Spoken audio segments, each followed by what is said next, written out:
జీవించి ప్రకటించాలి అని చాలాసార్లు మనం చెప్పుకున్నాం. ఎంతో మంది వాక్యం ప్రకటిస్తారు కానీ వాక్యానుసారంగా జీవించారు. లోకానుసారంగా జీవించి లోకుల యొక్క కుయుక్తుల్లో వాళ్ళ బ్రతుకులు కూడా కుయుక్తుల్లోనే దిగజారిపోతూ ఉంటాయి. దిగజారిపోయే జీవితం. అలాంటి వాళ్ళు ఎవరు అంటే దేవుని యందు భయము భక్తి లేని వాళ్ళు. ఎవరు చెప్పండి? భయము రెండు చెప్పండి. అంటే కొందరికి భక్తి ఉంటుంది, మూఢ భక్తి అనమాట, ఆ అలవాటైనటువంటి భక్తి. కానీ దేవుడు అంటే భయం ఉండదు. దేవుడు చూస్తున్నాడనే భయం ఉంటే యథార్థంగా జీవిస్తారు. మరి నిజమైన కుమారుడు తిమోతి లేదా తీతు వీళ్ళ గురించి పౌలు సాక్ష్యం ఇస్తున్నాడు, నా నిజమైన కుమారుడు అని. మరి అలాగా తండ్రి అయిన దేవుడు కొంతమంది నిజమైన కుమారులుగా ఏర్పరచుకున్నాడు. పైన ఇక్కడ ఉన్నాడు కదా, దేవుడు ఏర్పరచుకున్న వారి విశ్వాసం నిమిత్తము అన్నాడు. విశ్వాసం నిమిత్తము. విశ్వాసం లేకుండా దేవునికి ఇష్టడేంట అసాధ్యం. అలాగనే పరిశుద్ధత, పరిశుద్ధమైన జీవితం, నిర్దోషమైన హృదయం, నిష్కలంకమైన హృదయం, దేవుడికి ఇష్టమైన హృదయం, దేవుడు కోరుకునే జీవితాన్ని మనం కలిగి ఉన్నప్పుడు మనం దేవుడికి ఇష్టమైన పిల్లలుగా ఉంటాం. ఈ యొక్క తీతు అనేక శ్రమలైన వలయంలో ఉన్నప్పుడు, పౌలు చెరసాలలో ఉన్నప్పుడు, చెరసాలకు వెళ్తే ఎవరైనా మనం ఇప్పుడు ఎవరైనా చెరసాలలో ఉన్నారనుకో, చూడడానికి పోతే ఏం అపోతున్నారు ఫలాని వాడు చెరసాలలో వేసినారంటే కొంచెం షేమ్గా ఫీల్ అవుతారు కదా. కానీ తీతు అలా కాదు. చెరసాలలో ఉంటే వెతుక్కొని పోయి పౌలుకు పరిచయం చేసేవాడు. ఏదంటే ఏది అందించేవాడు. పౌలు ప్రతి అవసరతలలో ఆదుకున్నటువంటి వాడు ఈ యొక్క తీతు. అందుకనే తిమోతి గురించి కూడా రాస్తాడు, తీతు గురించి కూడా రాస్తాడు. ఇక్కడ ఈ యొక్క తీతు నిజమైన కుమారుడు అని అంటున్నాడు. రోమాలో ప్రథమ ఫలం, నా ప్రథమ ఫలం అంటే మొదట ఆత్మీయంగా రక్షణ పొందిన వ్యక్తి ఎఫెమెనేట్ అనే అక్కడ ఉంటుంది 16వ అధ్యాయంలో. ఆ యొక్క మరియా ఎంతో పరిచర్య చేసి ఆ పరిచర్యలో పౌలుకు ఇంత ఆసక్తి కలిగి వాక్యాన్ని ప్రకటిస్తుంటే చూడు అందరు ఎలా చేస్తున్నారని పౌలుకు వచ్చినటువంటి శ్రమలు అన్ని చెప్పినప్పుడు ఎఫెమెనేట్ మొదట రక్షణ పొందుతాడు. నా ప్రథమ ఫలము అంటే మొదట రక్షణ పొందిన వ్యక్తి. మేము కూడా మొదట ఆత్మలో మొదట ప్రథమ ఫలం ఎవరంటే నేను అరుణాక వాళ్ళ ఇంటికి వెళ్ళినప్పుడు అక్క అన్న అంటే 40 years బ్యాక్ జరిగిన విషయాలు కొన్ని అక్క గుర్తు చేసింది. అప్పుడు నేను అన్నా, అక్క నాకు ప్రథమ ఫలం ఎవరంటే స్వార్థం అక్క అని, ఆమె శాంటన్పురంలో ఉంటుంది. ఆమె ఇప్పుడు సిసి చర్చిలో నెలకు ఒకసారి వాక్యం చెప్తా ఉంటుంది. అక్కడ అంటే ఫ్రైడే నేను పెట్టే వరకు కూడా సిసి చర్చిలో లేదు. ఫ్రైడే మేము విద్యానగర్లో మా ఇంట్లో అలాగా జరిగేది అనమాట. అయితే ఎప్పుడైతే నేను గూడూరుకు వచ్చినానో అప్పుడు వెంటనే వాళ్ళు ఫ్రైడే ఎక్కడికి జరుపుకోవాలా అని అనుకుంటున్నప్పుడు అక్కకు ఒక సలహా ఇచ్చిన, స్వార్థం అక్కకు ఒకసారి పాస్టర్ గారితో మాట్లాడండి అన్నప్పుడు మరి ఇజ్రాయెల్ అంకుల్తో కలిసి మాట్లాడినప్పుడు వాళ్ళు పెట్టుకుందామన్నారు. అలాగా ఒక 10 మందితో అది స్టార్ట్ అయ్యి 100 మంది అయినారు. మొదటి వారము ఆ స్వార్థం అక్క నాకు చెప్పమని చెప్పింది, నాకు టైం ఉండదు అక్క అని చెప్పినాను. అప్పుడప్పుడు వెళ్ళి చెప్పేదాన్ని. తర్వాత ఇక్కడ గూడూరులో ప్రథమ ఫలంగా అన్నపూర్ణ అని చెప్పినాను. గూడూరులో ఎవరమ్మా నీ ప్రథమ ఫలం అంటే అన్నపూర్ణ అని చెప్పినాను. అన్నపూర్ణ తర్వాత జయంతి, గ్లోరీ, కాంతమ్మ, తర్వాత ఎమ్మెల్యే అంటే అదే బాబన్న కోడలు వాళ్ళ అమ్మమ్మన ఏమవుతుంది. ఇంకా ఇలాగా బాబన్నకు మర్దలు అవుతుంది, మర్దలు. ఇంకా ఇలాగా అంతా ఒక్కొక్క బ్యాచ్ అనమాట. వాళ్ళలో ఈ మధుమతి మొదట మారిన తర్వాత మధుమతి వాళ్ళ అక్క ఇక్కడ ఆమె భయంకరంగా బొట్టు పెట్టుకొని క్రైస్తవులు అంటే ఎప్పుడు హేట్ చేసేదాన్ని. అంటే ఆమె అన్ని రాళ్ళు కాదు, ఇదే అనమాట హరిజన అన్ని అంటే మళ్ళీ వేరే క్యాస్ట్ అనేం కాదు. అయితే అలాగా అంత ఇదిగా ఉన్న ఆమె ఇక్కడ జరిగే ప్రార్థన ఆ రోజు అంతా పరిశుద్ధాత్మ శక్తి కుటుంబానికి కోసం ప్రేర్ చేస్తున్నాం. మేము ఫ్రైడే రోజే ఇంతసేపు అయింది, ఇంకా రాకున్నారు. అప్పుడు 3:30, 4, 5 ఎంతంటే ఎంత అయ్యేది. చాలామంది వచ్చి ప్రేర్ చేస్తున్నారు కాబట్టి 3:30 అయిపోయింది, ఇంకా రాకున్నారని గార్డుల నుంచి తిట్టుకుంటూ వచ్చింది. ఈ 2 రూములు ఉన్నాయి, మేము ఈ రూమ్లో ఉన్నాం. అదంతా ఓపెన్ ప్లేస్. ఆ గేట్ దగ్గర నుంచి గట్టిగా తిట్టుకుంటూ వచ్చి అక్కడ పడిపోయింది. నామని పడిపోయింది. పడిపోవడం భయంకరమైన దురాత్మ కేకలు వేసుకుంటా. నేను ఎంత గట్టిగా ప్రాణం చేస్తున్నానో అంతగా కేకలు వేసుకుంటే నేను ఇంకా నాకు తెలియదు ఎవరు పడిపోయింది, ఎవరు వచ్చింది ఏం తెలీదు. బట్ వితౌట్ మై నాలెడ్జ్ నేను కూడా కమెంట్ చేస్తున్నా ఆ యొక్క దురాత్మ అనమాట పోయేటట్టుగా. ఇక అలా కామెంట్ చేసినా ఆమె పడిపోయి అట్లనే ఉండిపోయింది. నేనంతా ప్రేయర్ అయిపోయిన తర్వాత ఎవరు అంత పెద్ద శబ్దం వచ్చిందని చూస్తే వీళ్ళ అక్క పడిపోయింది. తర్వాత మళ్ళీ చేయి పెట్టి ప్రేయర్ చేస్తాడు. ఫస్ట్ టైం అయింది. ఎంతగా పరిశుద్ధాత్మతో నింపబడింది. ఆమె ఎంతగా పరిచయ కర్మలో ఇప్పుడు ప్రభునందు నిందించింది. పాప అని గుర్తు చేసింది అనమాట. ఆమె కూడా ఒక నీలాగనేమో ప్రతి వీధి తిరిగేదంట. అంటే అవును, నేను ఎవరైతే నా దగ్గర ఆత్మీయంగా ఎదుగుతారో వాళ్ళకి ఖచ్చితంగా నేను చెప్తాను, మీరు ఎక్కడున్నా మౌనంగా ఉంటే పరిశుద్ధాత్మ వెళ్ళిపోతుంది, ఖచ్చితంగా మీరు సాక్షిగా ఉండాలి, ఎక్కడున్నా ఎవరికైనా ధైర్యంగా చెప్పాల్సిందే. అలాగా ఎవరో పిల్లలు లేకపోతే కూడా ప్రేర్ చేస్తే ఇలాగైతే మా బంధువుల అమ్మాయికైనా అక్క చెప్పింది. వాళ్ళందరూ ఆత్మీయమైన పిల్లలు. ఇలాగా ఈ పౌలు కూడా ఎంతమందినా సంపాదించుకున్నాడు. వాళ్ళందరి పేర్లు ఈ పౌలు ఇలా వెళ్ళినప్పుడు సహాబాసు ఇప్పుడు మాతో పాటు వీళ్ళందరూ వచ్చేవాళ్ళు. అన్నపూర్ణ, జయంతి, గ్లోరీ, అట్లనే మధుమతి, జాష్వన్న, నాథన్ అన్న, వీళ్ళందరూ కూడా బండరాజు, మోషే, డేవిడ్, వీళ్ళందరూ వచ్చేవాళ్ళు. ఇప్పుడు మర్చిపోయింటారు వాళ్ళు, ఎందుకంటే అంతే కొంతకాలం అయితే మర్చిపోయింటారు. ఏదేదో ఊళ్ళు అనమాట. మామిలాల పాడు కానివ్వండి, ఇంకా రత్నవాడ ఊరు, ధన్వాడ, అక్కడంతా కూడా. అయితే ఎందుకంటే అప్పుడు అంత ఆత్మీయంగా ఎదిగి దేవుడు బాగా వాడుకున్నాడు. వాడబడిన తర్వాత మళ్ళా పడిపోతే వాళ్ళ బ్రతుకు చాలా అధ్వానం, హీనము అనే వాక్యంలో రాయబడింది. కానీ అపోస్తలుడైన పౌలు వీళ్ళు పడిపోకుండా ఎప్పటికెప్పుడు గద్దిస్తున్నాడు, హెచ్చరిస్తూనే ఉన్నాడు. ఈ యొక్క తీతు కూడా అందుకనే ఏమంటున్నా అంటే నువ్వు ఏర్పరచబడిన వాళ్ళు అని, ఏర్పరచబడిన వారి విశ్వాసం నిమిత్తమును నిత్య జీవమును కూర్చిన నిరీక్షణతో కూడిన భక్తి. మన భక్తి ఇందాక చెప్పినాం, యెహోవా యందు భయము భక్తి కలవాళ్లే దేవునికి ఇష్టమైన పిల్లలు అన్నాం. భయము భక్తి ఒట్టి భక్తి కాదు, నిరీక్షణతో కూడిన భక్తి కలవాళ్ళు దేవుడు అంటే భయం ఉంటుంది. ఆ యోసేపుకు దేవుడు అంటే భయము భక్తి ఉంది కాబట్టి అతను పాపం చేయకుండా దేవుడు చూస్తున్నాడని పాపం అసహించుకొని చెడుదాన్ని విసర్జించి పాపం విషయమే పారిపోయాడు అక్కడ లేకుండా. హల్లెలూయా, హల్లెలూయా, హల్లెలూయా. కానీ యోసేపు పారిపోతాన్ని సిగ్గుపడాలి, కానీ సిగ్గు లేకుండా దేవునికి విరోధంగా మాట్లాడింది. కానీ దేవుడు తర్వాత న్యాయకర్త, యోసేపు నిర్దోషిగా నిలబెట్టినాడు. ఒకవేళ మనం దోషం చేయకపోయినా, మనలో నేరారోపణ లేకపోయినా, మన పైన నేరారోపణ చేస్తే ఒకరోజు అది ఖచ్చితంగా దేవుడు బయలుపరిచే దేవుడు అంటాడు. ఆయన సర్వశక్తిమంతుడు అనమాట. నిర్దోషిగా నిలబెట్టే దేవుడు మన దేవుడు. అలాగనే దానియేలు పైన కూడా, దానియేలు దేవుడు అంటే భయము భక్తి ఉంది. ఈ తిమోతి లాగానే ఏర్పాటు చేస్తున్నాడు దేవుడు దానియేలు. అలాగా దానియేలు, షడ్రక్, మెషక్, అబేద్నెగోల పైన ఎన్ని నేరారోపణ చేసినా దేవుడు వాళ్ళు నిర్దోషులని అందరి ఎదుట నిలబెట్టడమే కాకుండా ఆ జ్ఞానులందరూ చనిపోకుండా వాళ్ళ కాపాడబడినారు. అంటే దేవుని ఎందుకు భయభక్తి గల పిల్లలు తమ్ముడు తాము కాపాడుకోవడానికి శక్తిని దేవుడిచ్చి ఇద్దరులను కాపాడే శక్తి కూడా ఇస్తాడు. అది దేవుడు అంటే భయము భక్తి ఉన్నాడు. హల్లెలూయా, హల్లెలూయా, హల్లెలూయా. నిజంగా ఆత్మ అభిషేకం పొందిన వాళ్ళు ఇతరులను ఏం చేస్తారంటే రక్షిస్తారు. అందుకే గొర్రెలు కాయలే, గొర్రెల మేపాలి. యేసుని ప్రేమించేవాడని అక్కడ యోహానుకు యేసే చెప్పాడు. ఇక్కడ ఏర్పరచబడిన వారికి ఉండేటటువంటి తపన, తృష్ణ, ఆత్మల యొక్క భారం. ఆత్మలు నశించకుండా ఉండడానికి వాళ్ళు గద్దిస్తారు, బుద్ధి చెప్తారు. ఎంత చెప్పినా వినకపోతే నీవుదేమన్నాడు. మనం చూస్తే ఈ యొక్క 2వ తిమోతి 3:14-16 దాకా చదవాలి. 2వ తిమోతి క్రీస్తు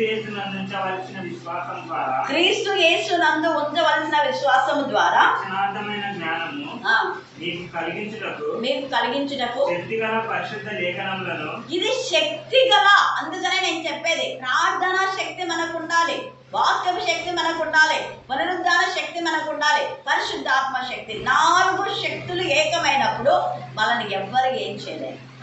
బాల్యం నుండి నీ వెలుగుదు కనుక నీవు నేర్చుకొని రూఢిగా తెలుసుకొనినవి ఎవరి వలన నేర్చుకుంటివో ఆ సంగతి నువ్వు మర్చిపోవద్దు. ఎవరి వలన నువ్వు ఆత్మీయంగా వచ్చావో అది మర్చిపోవద్దు. మేరీ డ్రెస్ అని చెప్పింది. మేరీ వాక్యం చెప్పేటప్పుడంతా అది ఉదాహరణతో సహా చెప్పింది. ఆమె ఒక్కరోజు సహవాసం లేకుండా వేరిపోయినప్పుడు ఎంతగా తను బాధపడిందో చెప్పింది. ఆ గతంలో కూడా అంతే. ఎప్పుడైనా నేను వద్దులేమ్మా పోదాము ఈరోజు అని పోతే, ఎందుకు అక్క మనం వీడు పెట్టుకోకుండా ఊరికే పొద్దునే చూడు, ఏం ఆత్మీయంగా ఎదగలేదు అనేవాళ్ళు ఇద్దరు. మంజిరి తర్వాత మెయిన్ ఎప్పుడు కూడా వాళ్ళకి సహవాసం అంటే ఇంకా ఎన్నో విషయాలు దేవుడు మనతో మాట్లాడతారు కదా అన్నట్టుగా. తర్వాత ఇక్కడ అదే మాట మాట్లాడుతున్నాడు. వాటి ఎందు ఎలా ఉన్నంట నిలకడగా, అటు ఇటు పోవద్దు, అటు ఇటు పోయే జీవితం కాదు. దైవజనుడు సన్నద్ధుడై ప్రతి సత్కార్యమునకు పూర్ణంగా సిద్ధపడి ఉండునట్లు దైవావేశం వలన కలిగిన ప్రతి లేఖనము ఖండించుటకు, బుద్ధి చెప్పడం, శిక్ష చేయడం తగింది. 2 తిమోతి 3:14. 3:14. 2 తిమోతినా నువ్వు చదివింది? ఒక నిమిషం. కాదు, 1 తిమోతి 3. శీఘ్రంగా నిరీక్షించుచున్నాను. అయినను నేను ఆలస్యం చేసిన ఎడల దేవుని మందిరంలో అనగా జీవం గల దేవుని సంఘంలో జనులు ఎలాగో ప్రవర్తించా అది నీకేమేలా తెలియవల్లని సంగతులు మీకు జీవం గల దేవుని సంఘమును ఏం చేస్తున్నారు? జీవం లేకుండా చేస్తున్నారు. ఎవరైతే జీవం గల దేవుని సంఘమును జీవం లేకుండా చేస్తున్నారో, జీవశివంగా చేస్తున్నారో, పరిశుద్ధమైన సంఘమును ఎవరైతే అపవిత్రపరుస్తున్నారో, దేవునికి ఇష్టమైన సంఘమును దొంగలుగా మారుస్తున్నారో వాళ్ళతో ఖచ్చితంగా మనం గద్దించాలి, బుద్ధి చెప్పాలి, హెచ్చరిక చేయాలి. అదే మాట మళ్ళీ రిపీట్ చేస్తూ 2 తెస్సలోనికైలు 3:14-16 చదువుకోండి. ఇప్పుడు 14:1 చదవండి మీరు.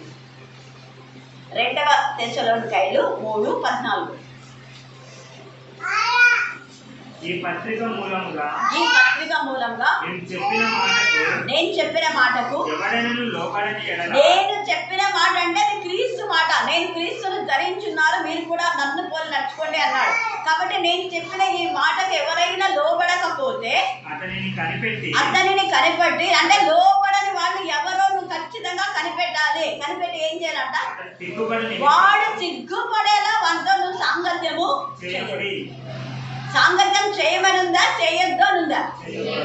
చెప్పాలా? వాళ్ళు అందరు చెప్పాలా? అది గుర్తుపెట్టుకోండి. ఎప్పుడైతే దేవునికి విరోధమైన వాళ్ళతో సాంగత్యం చేస్తావో అక్కడే నీకు గొడవలు వచ్చేది, అక్కడనే నువ్వు అనుకున్నటువంటి ప్లాన్ తారుమారు అయ్యేది. అపవాదిని ఎప్పుడు మనం చోటు ఇవ్వకూడదు అని వాక్యంలో ఉంది. అపవాది క్రియలు చేసే వాళ్ళను దరిదాపుల్లో కూడా రానివ్వకూడదు, లోపల కూడా వాళ్ళని ఇన్వైట్ చేయకూడదు. అలాంటి వాళ్ళని బయటనే పెట్టాలని కూడా వాక్యంలో ఉంది. కానీ మనం ఎప్పుడైతే వాళ్ళను ఇన్వైట్ చేస్తామో వెంటనే సోదరుడు వచ్చేస్తాడు. ఇస్కరియోతు యూదా ఎప్పుడైతే లోకస్తులతో కలిసినాడో వెంటనే సాతాను ఏమైపోయింది? దూరిపోయింది వెంటనే. ఈ రాత్రి కాల సమయం ముందు మనం ఎలా ఉన్నాం? ప్రత్యేకంగా ఉన్నామా? వాళ్ళు సిగ్గుపడాలంటే ప్రత్యేకంగా ఉండాలి. ప్రత్యేకమైన జీవితం. తీతు కూడా అదే రాస్తున్నాడు, ఏర్పరచబడిన మీరు దేవునికి ఇష్టంగా ఉండాలి, ప్రత్యేకంగా ఉండాలి, నిత్య జీవం. అందుకని జీవం గల దేవుని సంఘం. అందుకని ఆ జీవం గల దేవుని సంఘంలో ఉండే వాళ్ళు దేవుని జీవం గల దేవుని ఆత్మతో సత్యంగా ఆరాధించినప్పుడు నిత్య జీవంలో మనం కలిగి ఉండాలి. ఆ నిత్య జీవంలో నిరీక్షణతో కూడిన భక్తికి ఆధారమగు సత్య విషయమైన అనుభవ జ్ఞానం నిమిత్తం. అనుభవం ప్రతిరోజు ఒకరోజుతో రాదు. మనమంతా కూడా లర్నర్స్. అంతా నాకు వచ్చిందలే అనడానికి లేదు. మనం చచ్చే వరకు తెలుసుకుంటే మనకు తెలిసింది కొంతనే, చాలా కొంచెం. సముద్రపు నీటిలో చుక్క తెలిసినంత మనకు చచ్చిపోయే వరకు ఎన్ని గ్రంథాలు చదివినా, ఎన్ని డాక్టరేట్ చేసినా, ఎన్ని చేసినా కూడా మనకు తెలిసింది అంతే. తెలుసుకోవాల్సింది ఎంతో ఉంది. అందుకని ఇక్కడ తీతుకు రాస్తూ ఉన్నాడు అనమాట. దేవుని దాసుడు యేసుక్రీస్తు అపోస్తలుడైన పౌలు మన అందరి విశ్వాస విషయంలో మనందరి అంటున్నాడు, నా నిజమైన కుమారుడు తీతుకు శుభం. నిజమైన దేవుని పిల్లలకు శుభం. దానియేలుకు శుభం వచ్చింది.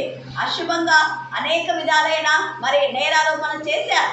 తాకీదులు రాసిచ్చి మరి ఆ దానియేలు పైన నెపం చేశారు. కానీ తర్వాత మరి దానియేలు నిర్దోషి అని తేల్చబడింది. అలాగనే యోబు మీద ఎన్నెన్నో మరి నేరాలు మోపారు. యోబు నిర్దోషి అని దేవుడు తేల్చాడు. దావీదును ఎంతగా బాధ పెట్టాడో కింగ్ సౌలు.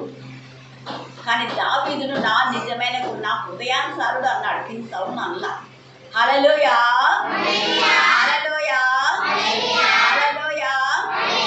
అలాగా దేవునికి ఇష్టమైన పిల్లలను ఎవరైనా ఈయన హాని చేస్తే అస్సలు దేవుడు ఊరుకో. ఇలాగ దేవుడికి విరోధమైన వాళ్ళ యొక్క ప్రార్థన కూడా దేవుడు వినడు. కీర్తన 34:12 చదవండి. దావీదు రాసిన కీర్తన 34:12.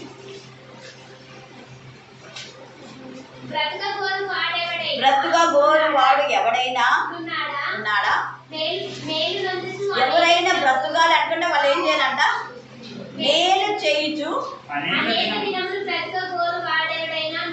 అనేక దినములు బ్రతుకగోరు వాడు ఎవడైనా ఉన్నాడా? చెడ్డ మాటలు పలకుండా నీ నాలుకను కప్పడం, అబద్ధాలు చెప్పొద్దు. ఒక అబద్ధానికి 100 అబద్ధాలు. తర్వాత కీడు చేయటం మాని మేలు చేయము. సమాధానం వెతకాలంటే గొడవలే కావాలి. సమాధానం పరిస్థితులే ఉండవు. గొడవలే గొడవలే గొడవలే. వేరే వాళ్ళు వచ్చి సమాధానం పరచాలనుకున్నా కూడా గొడవలు. 15వ వచనం చదవండి. యెహోవా దృష్టి ఎవరి మీద ఉందంట? అందరు చెప్పాలా? నీతిమంతుల మీద ఉంది. కానీ మనల్ని నీతిమంతులనే గోడేసుకోవాలా అని తప్పుడు బోధ చేస్తుంటారు. నీతిమంతులు ఎవ్వరు లేరు, కానీ క్రీస్తు రక్తంలో కడగబడి కొనబడిన వాళ్ళు యేసయ్య ద్వారా నీతిమంతులని పొందుకుంటారు. వాళ్ళు నీతిమంతులు. అందుకనే నీతిమంతుల యొక్క దృష్టి, నీతిమంతుల పైన దేవుని దృష్టి ఉంటుంది. నీతిమంతులు కూడా దేవుని పైన అనుకుంటారు. దేవుని వైపు వాళ్ళు చూస్తారు, వాళ్ళని దేవుడు చూస్తారు. లేటగా మాట్లాడుతున్నారు. తర్వాత 22:15 నుంచి మీరు 22 దాకా చదివితే కూడా చాలా విషయాలు ఉన్నాయి. ఇక్కడ చదువుమా. దుష్క్రియలు చేయవారి జ్ఞాపకమును భూమి మీద నుండి కొట్టివేయటకై యెహోవా సన్నిధి వారికి విరోధంగా ఖచ్చితంగా వాళ్ళు చేసే అక్రమాలు దేవుడు కొట్టివేస్తాడు. పిల్లలు చక్కగా పన్నారు యుద్ధము యెహోవాదని. అందరు కలిసి ఎంత బాగా పన్నారు. కొట్టివేడి దేవుడు కొట్టివేస్తాడు. ఇక్కడ నీకు చెల్లుతుందని అనుకోవచ్చేమో. నీతిమంతులు మొరపెట్టగా యెహోవా ఆలకించునని ఉంది. అవునా కదా?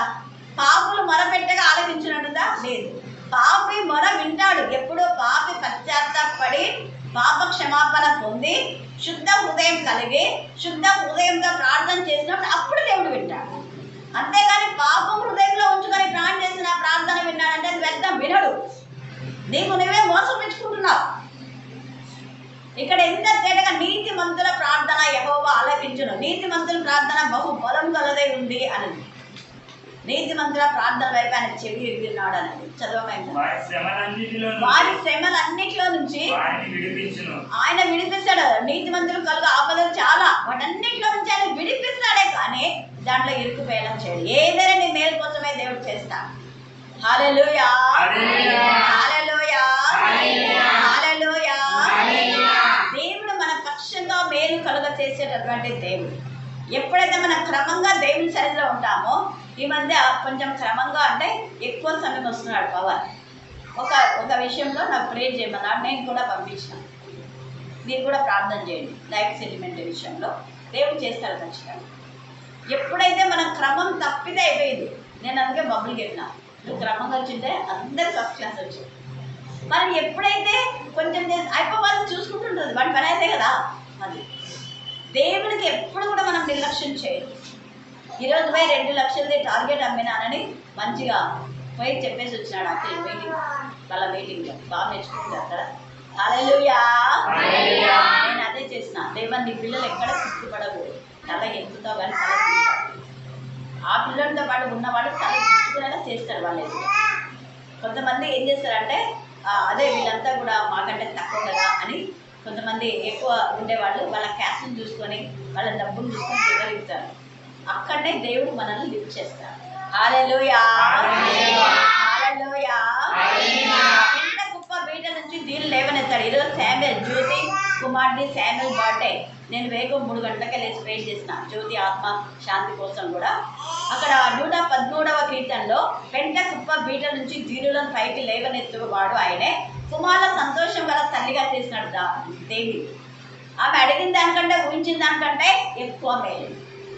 దేవుని పైన మనం అనుకోవాలి. 31వ కీర్తన 19వ వచనం చదవండి. చూడండి, నీ యందు దేవుని యందు నిజమైన భయము భక్తి గల వారిని దాచించిన మేలు ఎంతో గొప్పది. పవన్ గురించి ప్రత్యేకంగా అంటే వ్యక్తిగతంగా నేను ఒక్కొక్కరి కోసం చేసినప్పుడు ఇదే వాగ్దానం వచ్చింది. ఈ వాగ్దానం బట్టి క్లెయిమ్ చేసుకో, పవన్ డేట్ వేసుకో. ఆయన ఎందు భయభక్తి గల వారి నిమిత్తమే దాచించిన మేలు ఎంతో. దాన్ని మనం రీచ్ కావాలంటే దేవునికి మనం ఎప్పుడు ఆనర్ చేయాలి.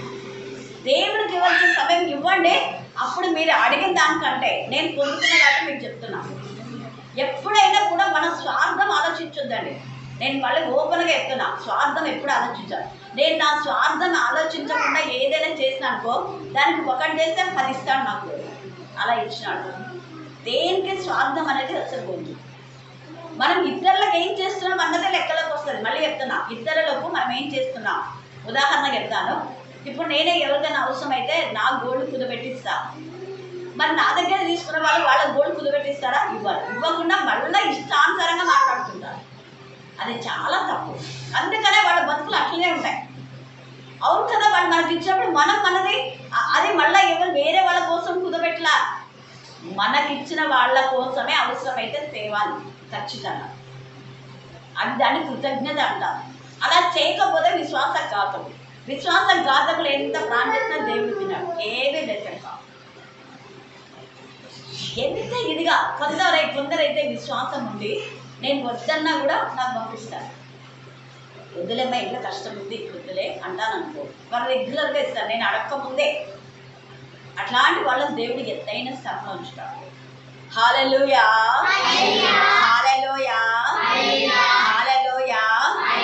ఎప్పుడు మీ మైండ్లో పెట్టుకోండి, మీరు ఒకరు మనకు చేసిన మేలుకు కీడు చేయొద్దు. కీడు చేస్తే నీ ఇంట్లో నుంచి కీడు ఎప్పటికీ పోదు. మళ్ళీ చెప్తున్నాను, తేటగా ఇక్కడ పరిశుద్ధ ఆత్మదేవుడు దాచించిన మేలు ఎంతో గొప్పదంట. అది మనం ఇప్పుడు మైండ్లో పెట్టుకోవాలి. అలాగనే మనం చూస్తే 34వ కీర్తన చదివినారు కదా, 33:1 చదవండి. 33. నీతిమంతులారా మీరందరూ కూడా యెహోవాను బట్టి ఏం చేయాలంట? ఆనందగానం. దేవునిలో ఆనందిస్తూ మనం ఇతరులకు మేలు చేద్దాం. దేవుళ్ళు ఆనందించకుండా లేదు లేదు లేదంటే లేకుండా పోతుంది, ఇంకంతే. మళ్ళీ వస్తుంది, వాళ్ళకి ఎప్పుడు వస్తుంది? రోగం వస్తే ఎక్కడి నుంచో డబ్బులు వస్తాయి, అవునా కదా? ఏదైనా చెడిపోయింది అనుకో, మరి దానికి ఎట్లా వచ్చే డబ్బులు? నేను అదే అడుగుతాను. చెడిపోయిన దానికి డబ్బులు ఎక్కడి నుంచి వస్తాయి? మనం అడిగినప్పుడేమో అందరిని అడుగుతున్నాము, దొరకటం లేదంటారు. నిజమే. మరి నీకేమైనా రోగం వస్తాయా లేదా? వస్తాయి. నువ్వు ఆ నడిపే బండి చెడిపోయింది అనుకో, వస్తాయా? ఎక్కడి నుంచో వస్తాయి. ఎంత బండి ఖర్చు? 20,000. ఇంకెంత? 30,000 అనుకో. మరి ఎక్కడి నుంచి వచ్చాము? దేవులేనా అంత గీపెట్టిన వాళ్ళు ఎక్కడి నుంచి వచ్చాము? అది చెడిపోయింది. ఎందుకు చెడిపోయింది? ఎందుకు 20,000 నష్టం వచ్చినాయి? నువ్వు ఇవ్వవలసింది న్యాయంగా చేయటం లేదు కాబట్టి నీకేమైపోయింది? అది నష్టం వచ్చింది. అది తెలుసుకోవట్లేదు ప్రజలు. నేను మన పాలన గురించి అన్న చర్చి దగ్గర కదా, ఎందుకు నీకు నష్టం వస్తుంది? నష్టం వస్తుందని తెలుసు. మళ్ళీ నువ్వు ఇవ్వాల్సింది ఇవ్వకుండా మళ్ళీ అఖిలనేమో మాట్లాడితే నేనేమున్నట్టు చేయాలి. ఆడ దేవుడు చూసినాడు, మందిరం దగ్గర ఉన్నాడు అన్నాడు. వాళ్ళు కరుణాపీఠం పిల్లలు, కరుణాపీఠం అవి అడిగే హక్కు వాళ్ళకు ఉంది. నాకంటే ఎక్కువ ఉంది వాళ్ళకు ఉంది. నోరు మూసుకుంది ఉందా లేదా? ఇప్పుడు మాట్లాడతావా అన్నా నేను. అక్కడ ఇంకా చాలా మంది ఉన్నారు. ఇప్పుడు ఏం మాట్లాడతావా అన్నా. ఏదో పాపం కదా, బర్రెలు వేసుకుంటుంది అని ఉన్న ఫలంగా అప్పటికి మా వాళ్ళు కొంతమంది అడిగితే కూడా 30,000 అంటే 30,000 వెంటనే ఇచ్చేస్తున్నాను. నేను ఫోన్పే తీసేసిన. 20 రోజులు తెచ్చిస్తాను. 3 ఏళ్ళు అయింది. 30,000 ఇస్తే 20,000 ఇచ్చింది, 10,000. ఇట్లాంటి వాళ్ళను ఎట్లా ఆస్వాదిస్తాడు? ఇక్కడ వాక్యం ఎంత తేటగా, నీతిమంతులారా దేవుని బట్టి దేవుళ్ళో మనం ఆనందిస్తే ఎన్ని ఆశీర్వాదాలు చెప్పలేము, అసలు ఊహించలేము. ఇదే కీర్తనలో చాలా చాలా విషయాలు ఉన్నాయి. 86వ కీర్తన 1వ వచనం, కాదు చివరి వచనం, శుభకరమైన ఆలవాళ్ళు నాకు చూపించు. యెహోవా నీవు నాకు సహాయకుడవై నన్ను ఆదరించుచున్నావు. నా పగవారు చూచి సిగ్గుపడినాడు. శుభకరమైన ఆనవాలు. 98వ కీర్తన. ఈ కీర్తన నేను చాలాసార్లు అంటే సంవత్సరానికి ఒక కీర్తన పెట్టుకుంటాను. నేను స్కూల్లో రెగ్యులర్గా చదువుతాను. అది ఆ సంవత్సరం అయిపోతే ఇంకోటి 30 సంవత్సరాలు నేను సర్వీస్ చేస్తే 30 కీర్తనలు. 98వ కీర్తన, ఈ కీర్తన, 24వ కీర్తన, 20వ కీర్తన, 137వ కీర్తన, 100వ కీర్తన, ఇవన్నీ కూడా కంఠస్థ చేసి 121వ కీర్తన, తర్వాత యెషయా 65, కీర్తన 65, యెషయా 66, కీర్తన యెషయా 64, తర్వాత యెషయా 35, అరణ్యంలో ఎండిన భూమియు ఉల్లసించు, అడవి ఉల్లసించి కస్తూర కృష. ఇలాగ మీరు చదివితే అంటే రోజు అదే చదివి నీ డైలీ క్వశ్చన్ ఏమన్నా ఉండాలి. ప్రతిరోజు అదే చదివితే నీకు అది కంటతిపోతుంది. డైలీ క్వశ్చన్ ఏం చదువుతున్నా ఒక అధ్యాయంలో ఖచ్చితంగా పెట్టుకోండి, అది నీకు కంటతైపోతుంది. ఫస్ట్ వెళ్ళంగానే ఆ అధ్యాయం చదివి, ఇక్కడ నేను ధ్యానించి ఇక్కడ చేసిన అధ్యాయాలు వేరే, స్కూల్కి వెళ్ళగానే ఒక అధ్యాయం చదివి అప్పుడు నేను ప్రేర్ చేసి అప్పుడు నేను పిల్లలకు టీచింగ్ చేస్తాను. ఎంత ఎవరున్నా కూడా ఎవరన్నా ఉండాలి, ఏమన్నా చేయదు. ముందు ఫస్ట్ ప్రేయర్, దేవుడికి ప్రేయర్ ఎక్కడున్నా. తర్వాత కీర్తన 72:3,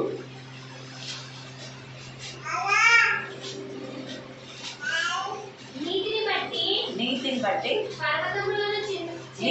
నీతిని ఈ నిజమైన తిమోతి నీతిమత్వాన్ని పొందినాడు కాబట్టి నా నిజమైన అపోస్తలైన పౌలు నీతిని ధరించుకున్నాడు. నీతిమంతుడైన యేసుని హత్తుకొని ఆనుకొని జీవించి వీళ్ళ యొక్క కుమారులు అంటే ఆత్మీయంగా పెంచిన వాళ్ళకందరికీ నీతిమత్వాన్ని ధరింపచేశాడు. అందుకే ఇక్కడ కూడా ఇదే మాట మాట్లాడుతున్నాడు. చదుమా, నీతిని బట్టి పర్వతములు కొండలను ప్రజలకు నెమ్మది కలగాలి అంటే నీతి ఉండాలి. గూడూరులో నెమ్మది కలగాలి, కుటుంబంలో నెమ్మది కలగాలంటే నీతి ఉండాలి. పర్వతంలో కొండలకు ఎంత బాగా ఎత్తునట్టు అక్కడ పర్వత ప్రాంతంలో ఉన్నారు, కొండల ప్రాంతంలో ఉన్నారు, నీతిగా నిజాయితీగా ఉంటాయి, నీకు నెమ్మది ఉంటుంది. నీతిని బట్టి దేశంలో ఆశీర్వాదం. నీతి మళ్ళ జీవితం ఉంటే పట్టణానికే అవమానకరం, పట్టణానికే చెరుకు. 71వ కీర్తన 24 నాకు కీడు చేయ చూచువారు సిగ్గుపడి ఉన్నారు, వాళ్ళు అవమానం పొంది ఉన్నారు. కాగా నా నాలుక దినమెల్లా నేను స్తుతిస్తాను ప్రభా. మరి మనం దినమెల్లా స్తుతిస్తున్నామా? రోజంతా నీ నీతిని నా నాలుక దినమెల్లా ఉల్లాసం, సంతోషం, సల్లాపం చేయదు. దినమెల్లా చేయకుండా 3 గంటలన్నా చేయండి అని చెప్పింది నేను అందుకే. కాబట్టి దేవుని ఎంతగా మనం ఆరాధిస్తామో అంత ఆశీర్వాదం. దేవుడు కూడా మనకు ఇక్కడ తీర్పు గురించి పౌలు ఇచ్చినట్టుగా మన తండ్రి అనే దేవుడు మన గురించి సాక్ష్యం ఇవ్వాలి. దేవుడు ఈ లేఖన బాగా వేయించి ఆశీర్వదించుగాక. ఆమేన్ ఆమేన్ అన్నాం. చివరి ప్రార్థన.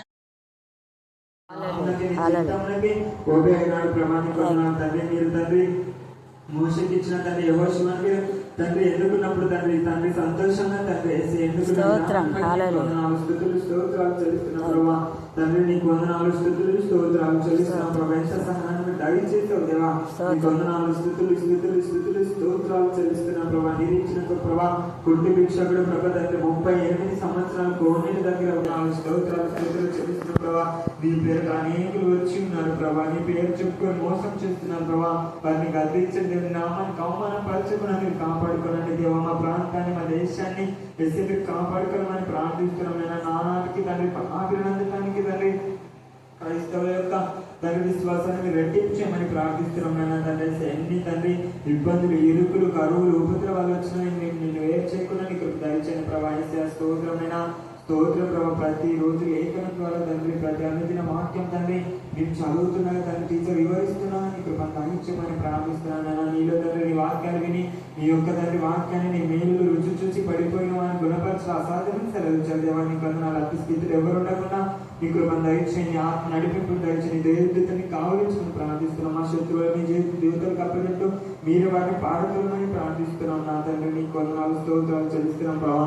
ఎవరైతే ప్రభా నిరీక్షించి తండ్రి బాధపడారా ప్రభా, అట్టి మనసులను తండ్రి మీరు తట్టి మరలా మెలుకొల్పమని ప్రార్థిస్తున్నాం. ఈ యేసులో తండ్రి ఎంతమంది బిడ్డలు నలిగిపోయారు ప్రభా, ఎంతమంది ఎదురు చూశారు ప్రభా, వారి యొక్క ఆశను తండ్రి యేసులో ప్రభా మరలా కర్ణపీఠానికి లేవనెత్తుకుంటున్నందుకు నీకు వందనాలు, స్తోత్రాలు చెల్లిస్తున్న ప్రభా.